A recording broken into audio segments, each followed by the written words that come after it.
নমস্কার বন্ধুরা, নতুন একটা ব্লগে আপনাদের স্বাগত। আজ রবিবার সকালে টিফিন খাওয়ার জন্য পটল আলুর তরকারি বসিয়ে দিয়েছি। প্রথমে জিরে, তেজপাতা, লঙ্কা দিয়ে আলু পটলটা ভেজে নিয়েছি। তারপরে জিরে, ধনে, লঙ্কার গুঁড়ো দিয়ে কষিয়ে জল দিয়ে দিয়েছি। এখানে রুটি ভেজে নিচ্ছি, পটলের তরকারি দিয়ে খাবো। সকালে গরম গরম রুটি ভেজে নেব, সকালে টিফিনটা করব। এখানে টিফিন নিয়ে বসে পড়েছি। সকালে পটল আলুর তরকারি করেছি রুটি দিয়ে খাবার জন্য, কিন্তু পরে ননদ আবার আলুর দম দিয়ে গেল আর সাথে দিয়ে গেছে মিহিদানা। সকালে আমি, বর আর ছেলে তিনজনে মিলে টিফিন করতে বসে গেছি, আলুর দম সাথে রুটি আর মিহিদানা দিয়ে। এখন সকালে টিফিনটা সেরে নেব।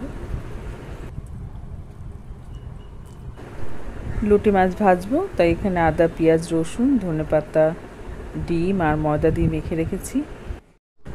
এখানে ভাত হয়ে গেছে, ভাতটা নামিয়ে নেব। আর প্রেসারের মধ্যে একটু মসুর ডাল বসিয়ে দিয়েছি।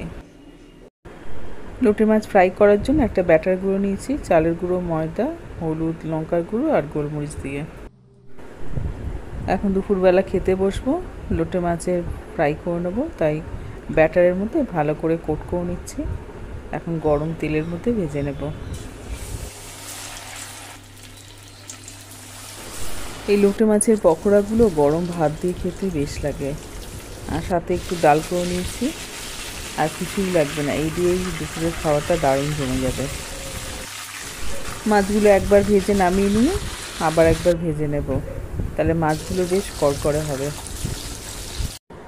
দুপুরবেলা ভাত বেড়ে খেতে বসে গেছি। আজকে রবিবার, একটু বেলা হয়ে গেছে। রবিবার দিন একটু দেরি হয়, কারণ সকালে ঘুম থেকে উঠতে দেরি হয়। একটুখানি উচ্ছে আলু ভেজে নিয়েছি, উচ্ছে আলু ভাজা দিয়ে ভাত মেখে কাঁচা লঙ্কা দিয়ে খেয়ে নিলাম। এখন একটু পটল আলুর তরকারি নিয়ে নিলাম। পটল আলুর তরকারি দিয়ে ভাতটা মেখে খেয়ে নেব।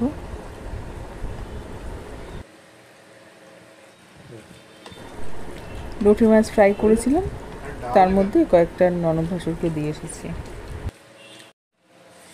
আমাদের বাড়িতে সবাই খুব পছন্দ করে এই লোটে মাছ ফ্রাই।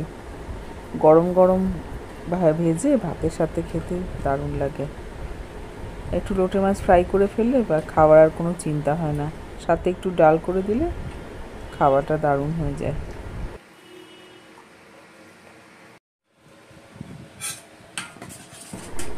সাথে মসুর ডাল নিয়ে নিলাম, আর একটুখানি নিয়ে নিয়েছি পাতিলেবু।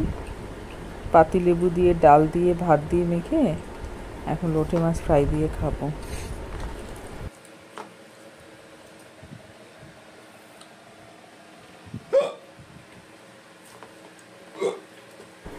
আজ এই পর্যন্ত, আবার দেখাবে নেক্সট ভিডিওতে। ভালো লাগলে লাইক আর সাবস্ক্রাইব করে দিও।